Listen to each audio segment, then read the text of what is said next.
Maharashtra please. अध्यक्ष महोदय, आप नहीं। आज इस गरिमामयी सदन में मैं अपने सभी सम्मानित सदस्यों को लद्दाख की पूर्वी सीमाओं पर हाल में हुई गतिविधियों से अवगत कराने के लिए उपस्थित हुआ हूं। जैसा कि आपको ज्ञात है, हमारे माननीय प्रधानमंत्री श्री नरेंद्र मोदी जी ने हाल ही में लद्दाख का दौरा कर हमारे बहादुर जवानों से मुलाकात की थी एवं उन्हें यह संदेश भी दिया था कि समस्त देशवासी अपने वीर जवानों के साथ खड़े हैं। अध्यक्ष महोदय, मैंने भी लद्दाख जाकर अपने शूरवीरों के साथ कुछ समय बिताया है और मैं आपको यह बताना चाहता हूं कि मैंने उनके अदम्य साहस, शौर्य और पराक्रम को महसूस भी किया है। आप जानते हैं कि कर्नल संतोष बाबू और उनके 19 वीर साथियों ने अपनी मातृभूमि की रक्षा करते हुए अपना सर्वोच्च बलिदान दिया है। अध्यक्ष महोदय, कल ही सदन ने 2 मिनट मौन रखकर उन्हें अपनी श्रद्धांजलि अर्पित की है। सबसे पहले मैं संक्षेप में चाइना के साथ हमारे बाउंड्री इश्यूज के बारे में बताना चाहता हूं। जैसा कि सदन इस बात से अवगत है कि भारत एवं चीन की सीमा का प्रश्न अभी तक अनरिजॉल्व्ड है। भारत और चाइना की बाउंड्री का कस्टमरी और ट्रेडिशनल अलाइनमेंट चाइना नहीं मानता है। हम यह मानते हैं कि यह अलाइनमेंट वेल एस्टेब्लिश्ड भौगोलिक सिद्धांतों पर आधारित है, जिसकी पुष्टि न केवल ट्रीटीज और एग्रीमेंट द्वारा बल्कि हिस्टोरिक यूजेस के प्रैक्टिसेस द्वारा भी हुई है। इससे दोनों देश सदियों से अवगत हैं, जबकि चाइना यह मानता है कि बाउंड्री अभी भी औपचारिक रूप से निर्धारित नहीं है। साथ ही चाइना यह भी मानता है कि हिस्टोरिकल ज्यूरिडिक्शन के आधार पर जो ट्रेडिशनल कस्टमरी लाइन है, उसके बारे में दोनों देशों की एक अलग अलग व्याख्या है। दोनों देश 1950 एवं 1960 के दशक में इस पर बातचीत कर रहे थे, परंतु इस पर म्यूचुअली एक्सेप्टेबल समाधान नहीं निकल पाया। जैसा कि यह सदन अच्छी तरह अवगत है कि चाइना भारत की लगभग 38,000 स्क्वायर किलोमीटर भूमि का अनधिकृत कब्जा लद्दाख में किए हुए है।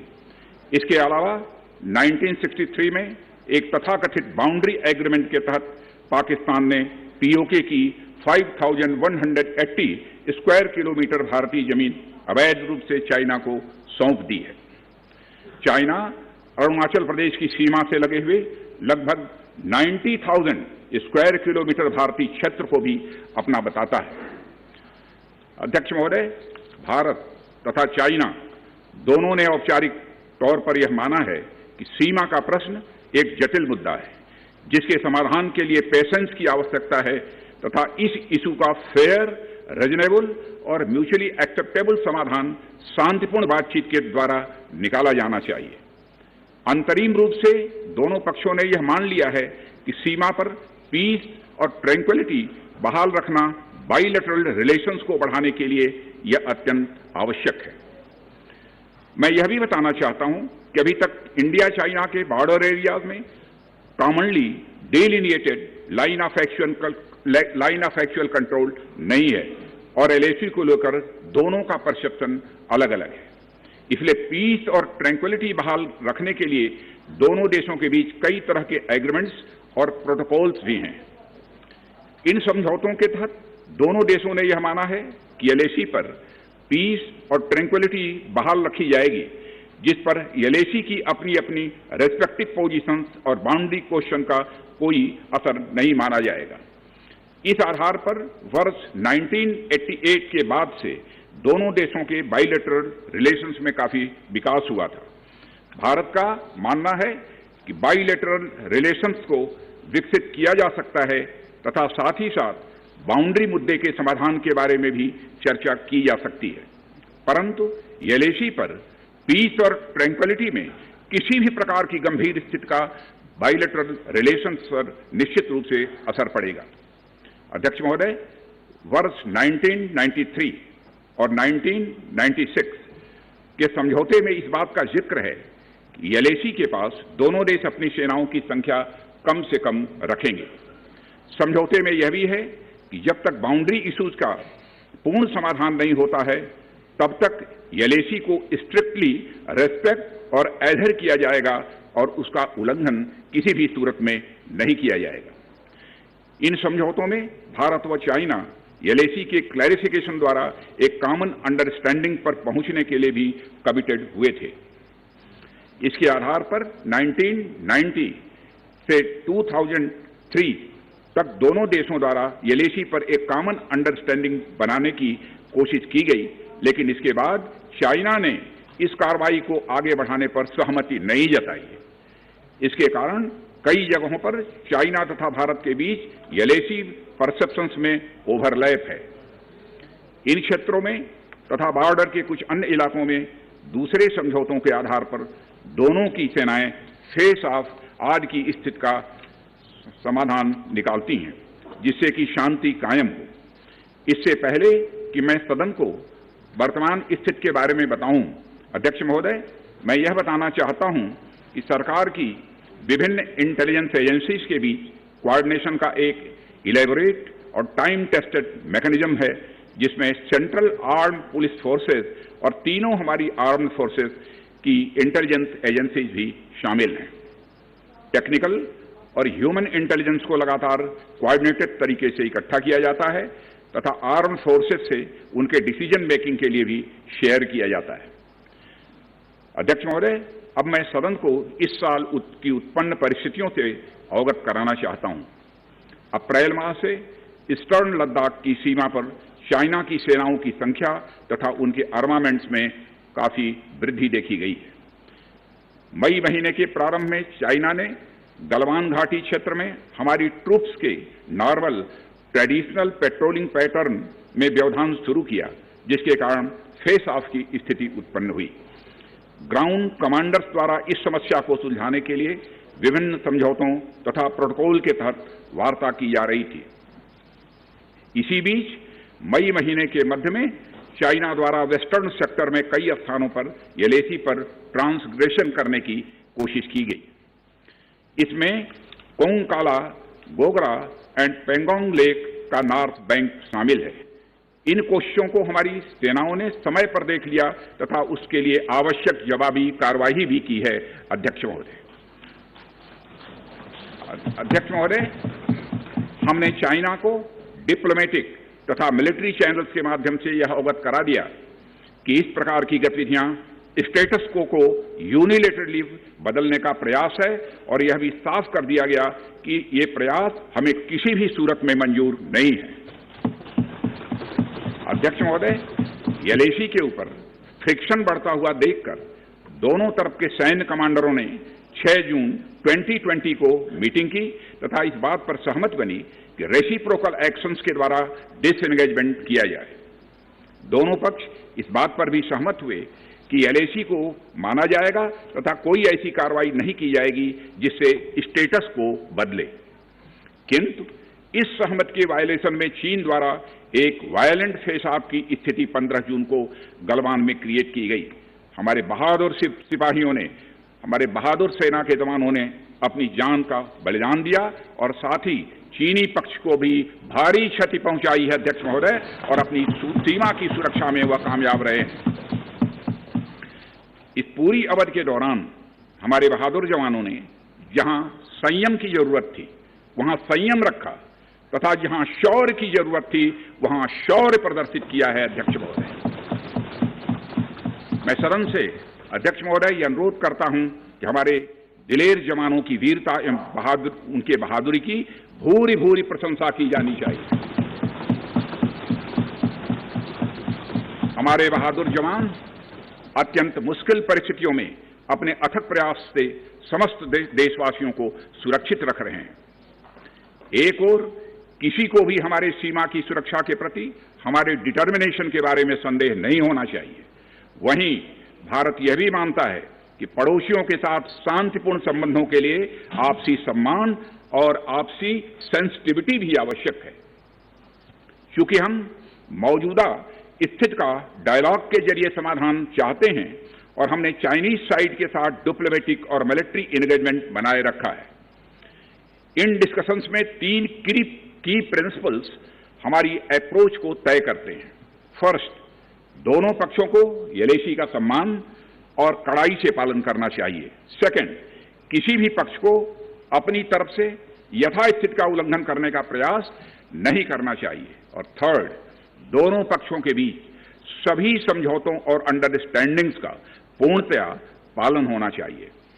चाइनीज साइड की यह पोजीशन है कि स्थिति को एक जिम्मेदार ढंग से हैंडल किया जाना चाहिए और द्विपक्षीय समझौतों एवं प्रोटोकॉल के अनुसार शांति एवं सद्भाव सुनिश्चित किया जाना चाहिए। वह भी यही कहते हैं। जबकि ये डिस्कशन चल ही रहे थे, चीन की तरफ से 29 और 30 अगस्त की रात को प्रोवोकेटिव सैनिक कार्रवाई की गई, जो पेंगोंग लेक के साउथ बैंक एरिया में स्टेटस को बदलने का प्रयास था। लेकिन एक बार फिर हमारी आर्म फोर्सेस द्वारा टाइमली और फॉर्म एक्शंस के कारण उनके प्रयास विफल कर दिए। अध्यक्ष महोदय, जैसा कि उपर्युक्त घटनाक्रम से यह स्पष्ट है, चीन की कार्रवाई से हमारे विभिन्न द्विपक्षीय समझौतों के प्रति उसका डिसरिगार्ड पूरी तरह से दिखता है। चीन द्वारा ट्रुप्स की भारी मात्रा में तैनाती किया जाना 1993 और 1996 के समझौतों का यह उल्लंघन है। एलएसी का सम्मान करना और उसका कड़ाई से पालन किया जाना सीमा क्षेत्रों में शांति और सद्भाव का आधार है और इसे 1993 एवं 1996 के समझौते में स्पष्ट रूप से यह स्वीकार भी किया गया है। जबकि हमारी आर्म्ड फोर्सेस इसका पूरी तरह से पालन करती हैं। चाइनीज साइड की ओर से ऐसा नहीं हुआ है। उनकी कार्रवाई के कारण एलएसी के आसपास समय समय पर फेस ऑफ्स और फ्रिक्शंस भी पैदा हुए हैं। जैसा कि मैंने पहले भी उल्लेख किया, इन समझौतों में फेस ऑफ की स्थिति से निपटने के लिए विस्तृत प्रोसीजर्स और नॉर्म्स भी निर्धारित हैं। तथापि इस वर्ष हाल की घटनाओं में चाइनीज फोर्सेस का वायलेंट कंडक्ट सभी म्यूचुअली एग्रीड नॉर्म्स का पूरी तरह से उल्लंघन है। अभी की स्थिति के अनुसार चाइनीज साइड ने एलएसी और अंदरूनी क्षेत्रों में बड़ी संख्या में सैनिक टुकड़ियां और गोला बारूद मोबिलाइज किया हुआ है। पूर्वी लद्दाख और गोगरा और कोंकला और पेंगोंग लेक का नॉर्थ और साउथ बैंक पर कई फ्रिक्शन एरियाज हैं। चीन की कार्रवाई के जवाब में हमारी आर्म्ड फोर्सेज ने भी इन क्षेत्रों में उपयुक्त काउंटर डिप्लॉयमेंट्स किए हैं अध्यक्ष महोदय, ताकि भारत के सिक्योरिटी इंटरेस्ट को पूरी तरह से सुरक्षित रखा जा सके। अध्यक्ष महोदय, मैं सदन को आश्वस्त रहना चाहिए कि हमारी आर्म्ड फोर्सेस इस चुनौती का सफलतापूर्वक सामना करेंगी और हमारी आर्म्ड फोर्सेस साथ ही साथ जिस प्रकार की उनके द्वारा आज भी कार्रवाई की जा रही है, जिस प्रकार से सीमा की रक्षा की जा रही है, हम सबको हमारी आर्म फोर्सेस के ऊपर गौरव है अध्यक्ष महोदय, गौरव की अनुभूति होती है। अभी जो स्थिति बनी हुई है उसमें सेंसिटिव ऑपरेशनल इश्यूज शामिल हैं। इसलिए मैं इस बारे में ज्यादा ब्यौरा का खुलासा यदि करना चाहूं तब भी नहीं कर सकता हूं अध्यक्ष महोदय, यह हमारी एक सीमा है और मैं आश्वस्त हूं यह सदन हमारी इस सेंसिटिविटी को भी समझेगा। और अध्यक्ष महोदय, मैं कोविड-19 के चैलेंजिंग समय में हमारी आर्म्ड फोर्सेस और आईटीबीपी के तेजी से डिप्लॉयमेंट हुई हैं और उनके प्रयासों को एप्रिशिएट किए जाने की जरूरत है। और यह इसलिए भी संभव हुआ है क्योंकि सरकार ने पिछले कुछ वर्षों में बॉर्डर इंफ्रास्ट्रक्चर के विकास को काफी अहमियत दी है। सदन को जानकारी है कि पिछले कई दशकों में चीन ने बड़े पैमाने पर इंफ्रास्ट्रक्चर एक्टिविटी शुरू की है, जिनसे बॉर्डर एरिया में उनकी डिप्लॉयमेंट क्षमता भी बढ़ी है। इसके जवाब में हमारी सरकार ने भी बॉर्डर इंफ्रास्ट्रक्चर के विकास के लिए अपना काफी बजट बढ़ाया है, जो पहले से दोगुना से भी अधिक है। इसके फलस्वरूप बॉर्डर एरियाज में काफी रोड्स और ब्रिजेज भी बने हैं। इससे न केवल लोकल पॉपुलेशन को जरूरी कनेक्टिविटी मिली है, बल्कि हमारी आर्म्ड फोर्सेस को बेहतर लॉजिस्टिकल सपोर्ट भी मिला है। ओके। अध्यक्ष महोदय, इसके कारण वे बॉर्डर एरियाज में अधिक अलर्ट रह सकते हैं। 1 मिनट, सेक्रेटरी जनरल ट्रांसलेशन शुरू कर दें। आ रहा है? आ रहा है, एक बार चेक कर लो, ठीक, एक बार चेक कर लें दोबारा। ठीक, ओके। अध्यक्ष महोदय, इसके कारण वे बॉर्डर एरियाज में अधिक अलर्ट रह सकते हैं और जरूरत पड़ने पर बेहतर जवाबी कार्रवाई भी कर सकते हैं। आने वाले समय में भी सरकार इस उद्देश्य के प्रति पूरी तरह से कमिटेड रहेगी, यह मैं सदन को आश्वस्त करना चाहता हूं। आदरणीय अध्यक्ष महोदय, मैं इस बात पर बल देना चाहूंगा कि भारत हमारे बॉर्डर एरियाज में मौजूदा मुद्दों का हल शांतिपूर्ण बातचीत और कंसल्टेशन के जरिए किए जाने के प्रति कमिटेड है। इस उद्देश्य को पाने के लिए मैं अपने चाइनीज काउंटर पार्ट से 4 सितंबर को मॉस्को में मिला और उनसे हमारी इन डेप्थ डिस्कशन भी हुई।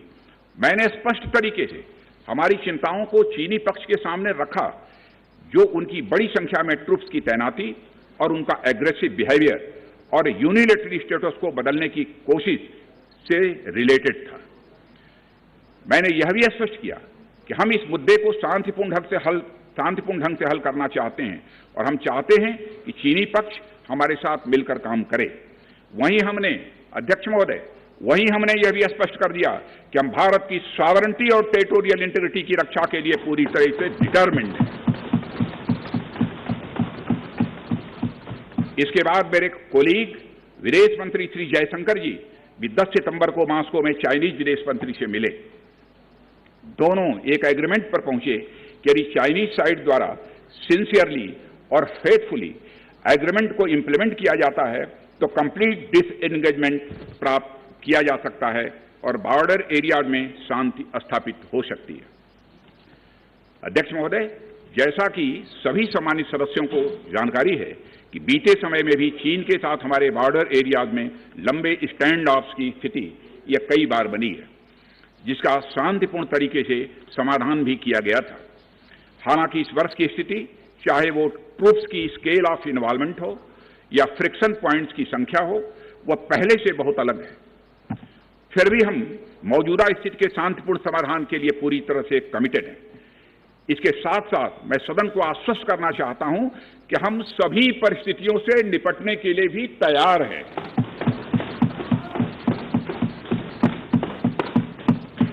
अध्यक्ष महोदय, इस सदन की एक गौरवशाली परंपरा रही है। दोहराना चाहता हूं अध्यक्ष महोदय कि सदन की एक गौरवशाली परंपरा रही है कि जब भी देश के समक्ष कोई बड़ी चुनौती आई है तो इस सदन ने भारतीय सेनाओं की दृढ़ता और संकल्प के प्रति पूरी अपनी एकता और भरोसा दिखाया। साथ ही सीमा क्षेत्र में तैनात अपने बहादुर सेना के जवानों के शौर्य, पराक्रम और सीमा की सुरक्षा के प्रति उनकी प्रतिबद्धता पर पूरा इस सदन ने विश्वास व्यक्त किया है। अध्यक्ष महोदय, और अध्यक्ष महोदय, मैं आपको यह विश्वास दिलाना चाहता हूं कि हमारे आर्म्ड फोर्सेस के जवानों का जोश एवं हौसला बुलंद है, इस पर किसी को संदेह नहीं होना चाहिए। माननीय प्रधानमंत्री जी के बहादुर जवानों के बीच जाने के बाद हमारे कमांडर तथा जवानों में यह संदेश गया है कि देश के 130 करोड़ आदिवासी जवानों के साथ खड़े हैं। उनके लिए बर्फीली ऊंचाइयों के अनुरूप विशेष प्रकार के गर्म कपड़े, उनके रहने का स्पेशलाइज्ड टेंट तथा उनके सभी अस्त्र शस्त्र एवं गोला बारूद की पर्याप्त व्यवस्था की गई है। अध्यक्ष महोदय, हमारे जवानों का यह संकल्प सराहनीय है कि दुर्गम ऊंचाइयों पर जहां ऑक्सीजन की कमी है तथा तापमान 0 से नीचे है, उनके उत्साह में कोई कमी नहीं आती है और वे सियाचिन, कारगिल और आदि ऊंचाइयों पर अपना कर्तव्य इतने वर्षों से लगातार निभाते आ रहे हैं। और अध्यक्ष महोदय, मुझे इस गौरवमयी सदन के साथ यह साझा करने में यह कतई संकोच नहीं है कि लद्दाख में हम एक चुनौती के दौर से गुजर रहे हैं और मैं इस सदन से यह आग्रह करना चाहता हूं कि हमें एक रेजोल्यूशन द्वारा पारित करना चाहिए कि हम अपने वीर जवानों के साथ कदम से कदम मिलाकर खड़े हैं। पूरा सदन अपने वीर जवानों के साथ कदम से कदम मिलाकर खड़ा है, जो कि अपनी जान की, अपनी जिंदगी की बगैर परवाह किए हुए देश की चोटियों की ऊंचाइयों पर विषम परिस्थितियों के बावजूद हमारी भारत माता की वह रक्षा करते हैं। यह समस्या है, यह समय है जब यह सदन अपने सशस्त्र सेनाओं के साहस और वीरता पर पूर्ण विश्वास जताते हुए उनको यह संदेश भेजे कि यह सदन और सारा देश सशस्त्र सेनाओं के साथ है, जो भारत की संप्रभुता और अखंडता की रक्षा में लगातार जुटे हुए हैं। इन्हीं शब्दों के साथ अध्यक्ष महोदय, मैं अपना निवेदन समाप्त करता हूं।